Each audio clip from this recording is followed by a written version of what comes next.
Pantry, and today, well, remember I told you in my grocery haul that I'd be doing canning spinach, and I'm using the instructions for out of the Ball Complete Book of Home Preserving, and it's on page 389, leafy greens, and this includes any kind of leafy green, kale, spinach, collards, mustard, Swiss chard, and I'm doing spinach, but I also, right here, last night picked and washed this beautiful tub full of Swiss chard.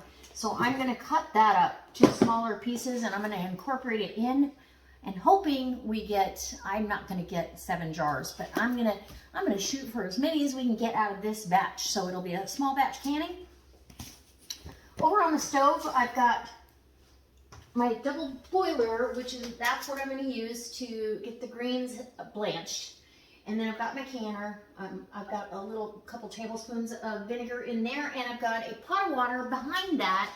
I also will have that blue measuring cup will go in the microwave to heat up for my Tatler lids, because I'm going to use all Tatlers today. There's no reason I'm not going to give spinach away. Trust me, it's my favorite, and nobody wants spinach as a gift.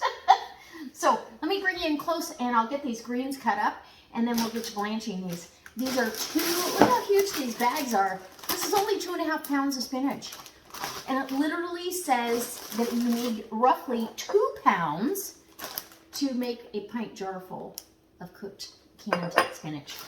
So we're going to see how accurate that is. And yeah, so come on in. I've got my Rada chef knife. I've already sharpened it with I'm not kidding, this little Rada sharpener is fabulous. It's so easy to use, and it does such a good job. Anyway, nice, beautiful knife. And I like the way it feels in my hand. So we're gonna get started on these veggies. Come on in. Okay, so these greens, like I said, they've already been washed, and I got the tough stem out of there.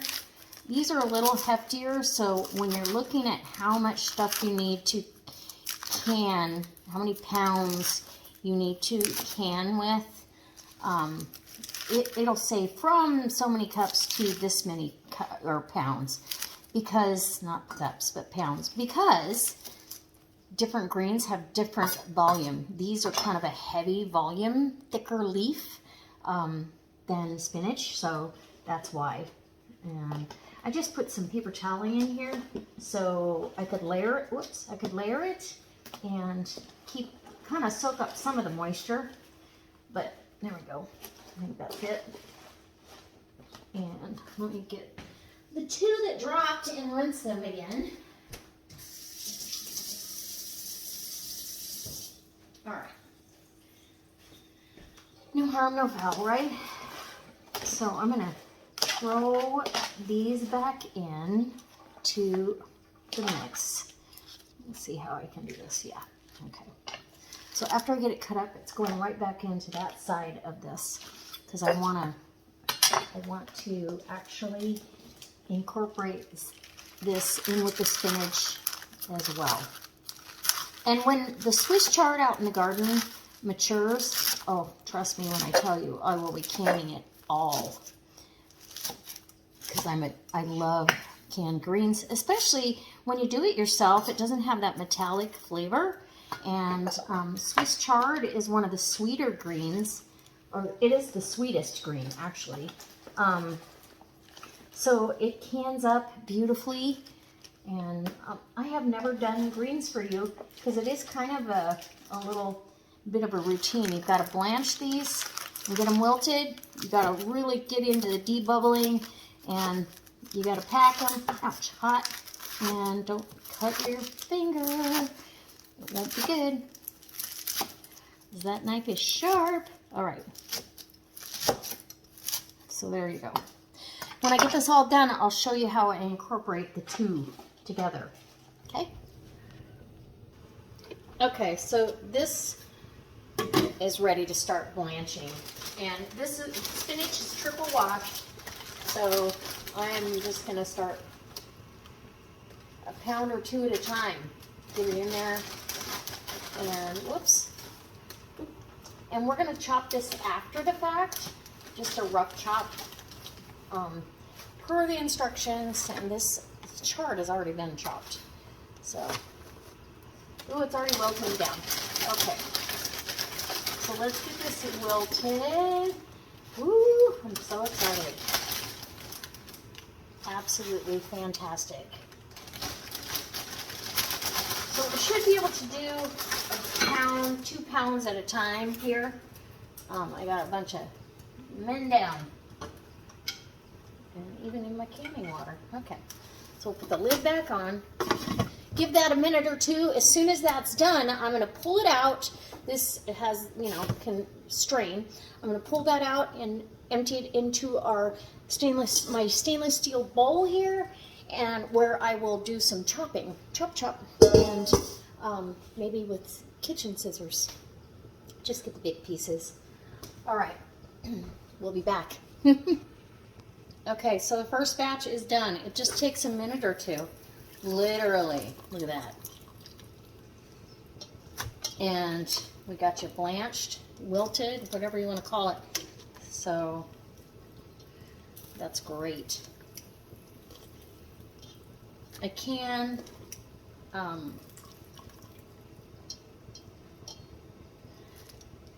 okay, so I see a leaf here that I don't like. I'm going to pull that out. Any leaves you don't like, get them out of there. Get them out. Okay. This is kind of hot, but I think we can make it work. Okay. So drain your spinach well. I don't want it too soupy in there. Okay. Get it all in here. Awkward as it is. Let's get a spatula, get it out of there, and in she goes. Okay, ready for the next batch. When the water actually turns green, you're losing some of that chlorophyll, I guess. All right, so some chard down. Get this a bag. Spinach. It wilts down so fast and so quick. And so you're just doing this in batches. And while this is wilting, I'm going to go through with the kitchen scissors and cut up any chunky pieces. So you can do your double boiler just about to the top here. And you just come back through with the tongs and boom, you're done. Okay. That's going to be three loads per bag, looks like. Okay. Okay, round 2. And let that drain. Look at that. Beautiful. And it was pretty easy to cut. Ooh, that's hot. Mama.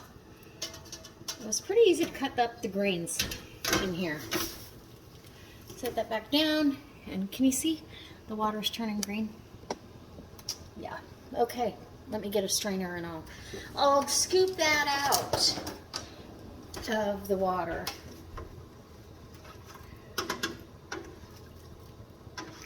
I think those are the little pieces of chard. I probably could have just waited to cut up the chard and done it in the bowl with the scissors, just like I'm doing the rest of it. Okay.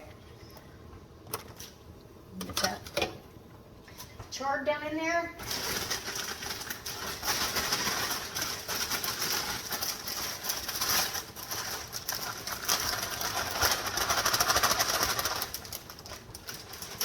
And I've got to open the next bag, get it in.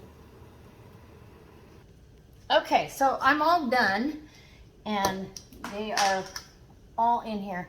It's got some juice in there, so I'm going to put it in with tongs. I've got some Himalayan pink salt. I'm going to do a ½ teaspoon per jar. It does not call for that in the ball instructions, but I've cut through a lot of this spinach and kale. I think those instructions are more for a like bigger leaves like collards and mustard and, you know, all that stuff. And you're loosely packing. You're gonna have to debubble around all this, so it's an inch of headspace, but let me get these jars packed, and we will get our salt in each one of them. And I've got water heating on the stove. That's gonna go over the top of this spinach. Fresh, clean water, right? Let's get this out of the way. Anyways, and the Tatler rings, or the gaskets, I marked them all already. So if I don't have 7 pints, I'm going to put that gasket and lid in a sandwich baggie, so I know it's not, and I'll put not used yet on there, so I know that I hadn't used it yet. It's the only way I know how to keep track of how often I've used the Tatler gaskets. Ooh, I'm excited. I already got three pints of spinach going on the shelf. Woo woo! I'm excited. I love canned spinach and chard. It's so good. And I haven't done this, like I said, I haven't done this in a couple of years, but delicious. Don't miss a leaf. So let it drain off as much as possible. And it will kind of stick together, and if you're not careful, it'll kind of clump together, so you kind of want to encourage it to not do that while you're loading the jar.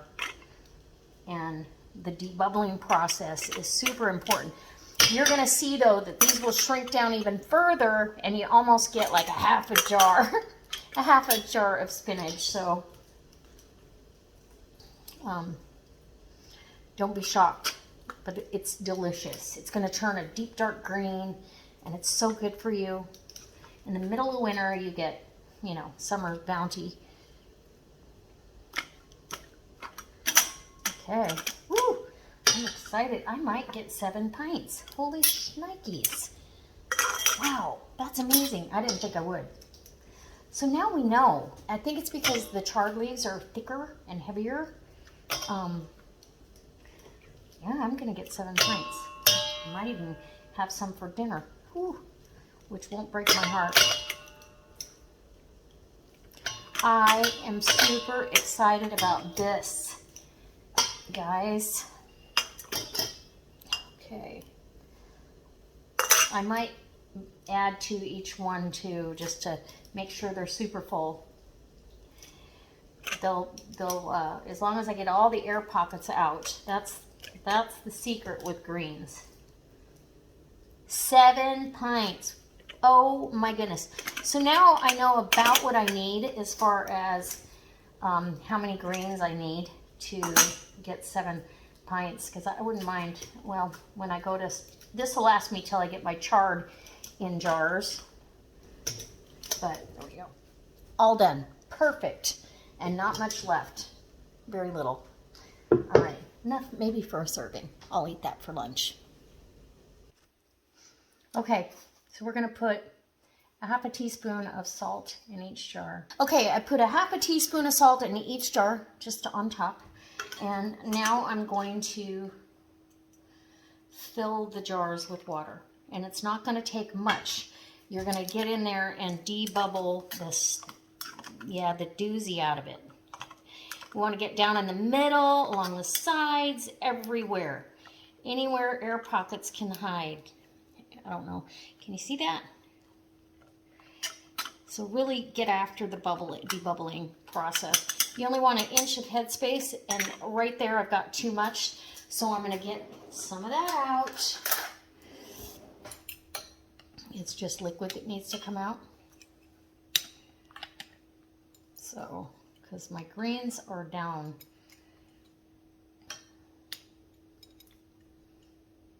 Okay. Good inch of headspace. Perfect. Wipe off your jar. Okay. Then I've got to get my tongs for the Tatlers. They've been soaking in hot water.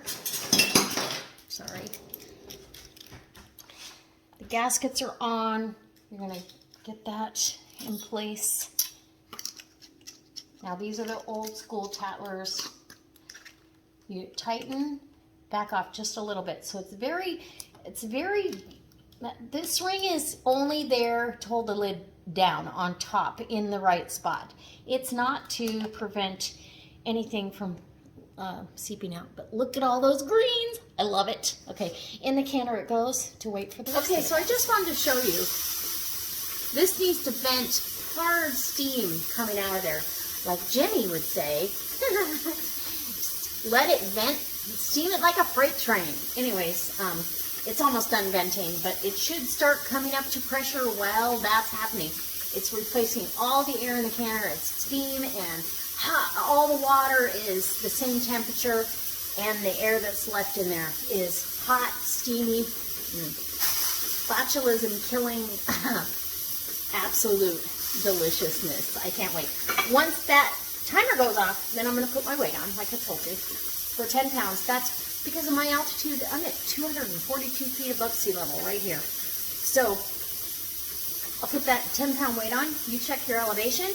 And then once this starts dancing and the dial gauge gets up to 11 pounds, 10 pounds on the weight, 11 on the dial, I will then start my timer for 70 minutes. If these were quarts, I believe they're, yeah, quarts are 90 minutes. I can't imagine eating a quart of spinach, but if you have a big family, do it in quarts. All right. I'll be back when we're pulling them out. I promise. Okay, guys, it's time. I just got the jars out of the canner, and I've got my a little bit of dinner there. So I bought these bigger bar mop towels. These you've gotta seal your tattlers, the old ones anyway. You have to get on here. I will tell you that the spinach so you've lost some. Your spinach will darken in color, but it will also, you'll lose some headspace and it'll shrink down in the jar. But oh, how wonderful that is. And any jars that do not seal, if I have any, I don't know. I mean, I had some siphoning in the canner. I kind of expected that. I let the jars kind of come down off of pressure, not kind of, but off of pressure, and hold on, I gotta get this jar. Okay, so all of the lids look concave. You can't do the tap test with these, but look at how beautiful. I mean, some of them siphon more than others, but I am totally confident that this is stable on my shelf. When you open a can of spinach or any other dark green, there's not much liquid in the jar or the can. So I'm confident that these are delicious. I'm confident that these are going to be fantastic, because this is how it always comes out for me, and that's hot. Anyway, so I'm going to let this canner cool all the way down. I'll get it all washed up tomorrow before I go to bed tonight. Here in a couple hours, when the jars are really able to handle them, I will test all of the seals. If it isn't a good seal, if spinach got up underneath the seal, anything like that, then I will use it in a recipe in the next couple days, and I'll bring you along for that. Because honest and truly, canning, whether it's button top lids or tattler lids, you may or may not have a seal that fails on you. If you do, you should have a recipe in mind, and I already have a recipe in mind. So probably going to do a quiche, or I have a souffled casserole with spinach and Swiss chard that is to die for. So I'll do that. Anyway, all right, guys, I hope this inspires you to try your hand at home canning spinach, your greens out of the garden, Swiss chard, whatever you've got growing out there. Try it. You will not be disappointed. This is so good to have on the shelf in the wintertime, and it's packed full of nutrients for your hair, your skin, your eyes, your nails, everything. Your brain, you need dark greens. All right, guys. Oh yeah, and your joints, for sure. Anyways, anti-inflammatory right there. Okay, we'll see you next time for another delicious recipe, canning, or Yeah, I wish these were pinging right now, but it's okay. Okay, I'll get a picture for you.